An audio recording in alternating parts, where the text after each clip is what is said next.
Before we start getting into the meat of this video, I just want to emphasize that I love Glock pistols. I own a dozen of these guns right now and probably have shot over 50 or 100,000 rounds from them. There's a certain appeal to Glock pistols, especially in terms of their simplicity and reliability. I guess these two things are the ones that made me stick to the Austrian brand for over 3 decades already. But over the years, the complaints about Glock guns have started to grow bigger, and to be honest, some of these dissents are worth taking a look at. What's up, everyone? This is your boy Ted. In this episode, I will be listing the top reasons as to why some shooters just despite Glock guns in general. Before we get underway, please remember to hit the like and subscribe buttons. I know it is a chore, but these simple clicks help my channel immensely. Now let's return to the video. Overrated reliability? Is Glock overrated? I don't really know. But in terms of objective fact, then yes, the Glock is indeed a reliable brand for reliable pistols. These are guns used by law enforcement, military, and competition shooters, which is a certification that these pistols are almost impervious to malfunctions. In fact, if you were going to ask any shooter about their top brand for reliability, a majority of them would answer Glock, and by all means, I'm not exaggerating on that part. Yeah, Glock pistols are reliable. But is that 100% reliable? Definitely not. Believe me or not, there's no such thing as 100% reliability, as failures could happen here and there. However, I can guarantee that most of these malfunctions could only happen due to user error, or if you are too lazy to strip and disassemble your guns for cleaning and maintenance. Setting that one aside, I bet the reason some people hate Glock is because of the very thing that made people love it. It got to the point that people became tired of hearing that Glock is the best producer of highly reliable pistols, or Glock is the king of reliability. Come on. Nobody wants to hear those statements these days. Even as a Glock lover, I couldn't just confidently say those things. We are no longer in the 90s. Today, the market is filled with extremely reliable pistols from other brands. For example, the Walther PDP, the H&K VP9, and CZ P10C are some examples of guns that matched or exceeded the reliability of Glock handguns. These guns can run 10,000 and 15,000 rounds with zero malfunctions. The very existence of these guns is also proof that the reliability factor of Glock is already a saturated theme these days. Of course, none of these things take away the reliability of Glock pistols. All I'm saying is that it is too much of a selling point, and it shouldn't be used as leverage, especially in a market filled with equally or more reliable handguns. That trigger design. Again, let me emphasize that I love Glock pistols in general. They are my go-to guns, and for whatever application, there's always a Glock for it.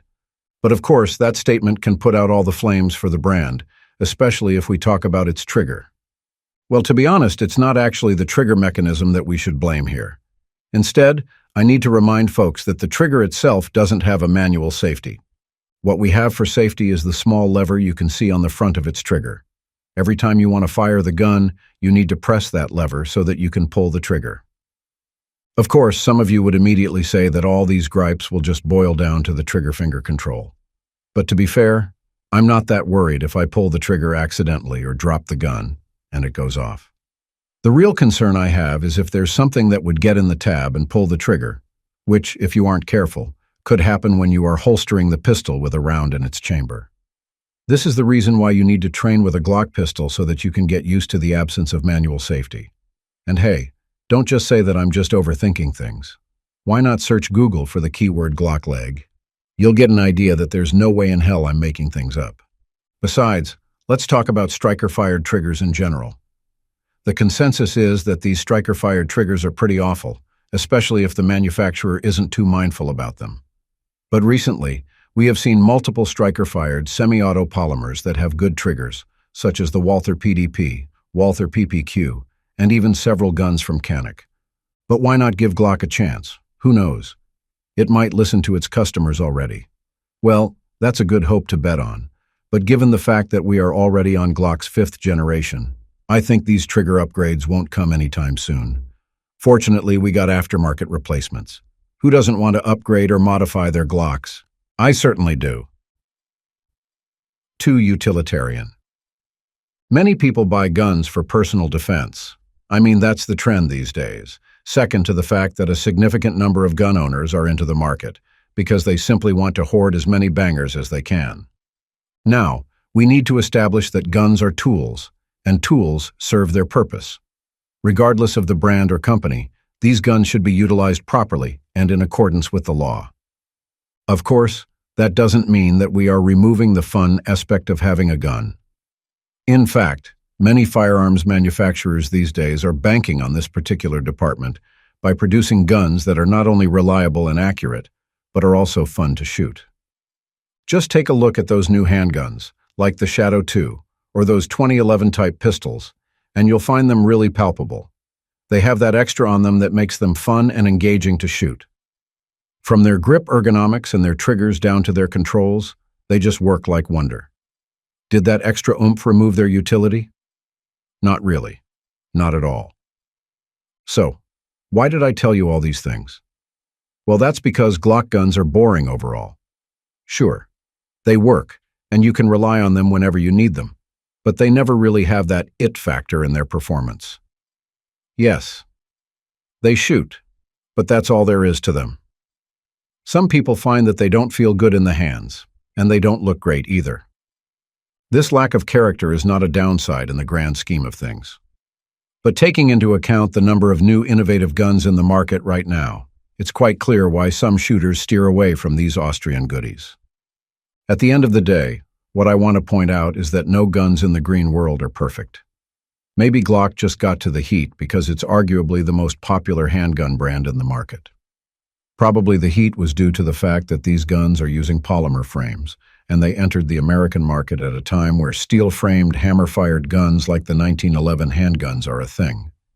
Law enforcement officers had no other choice but to rely on those heavy, bulky guns.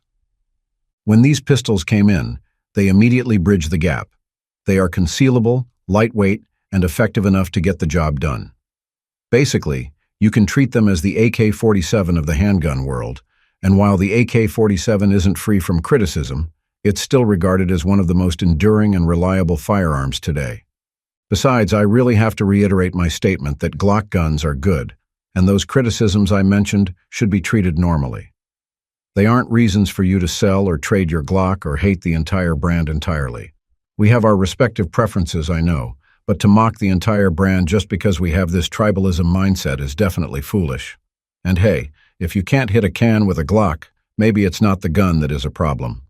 Thanks for watching. If you want to see more gun videos like this, just click the subscribe button and notification bell. Take care and stay safe.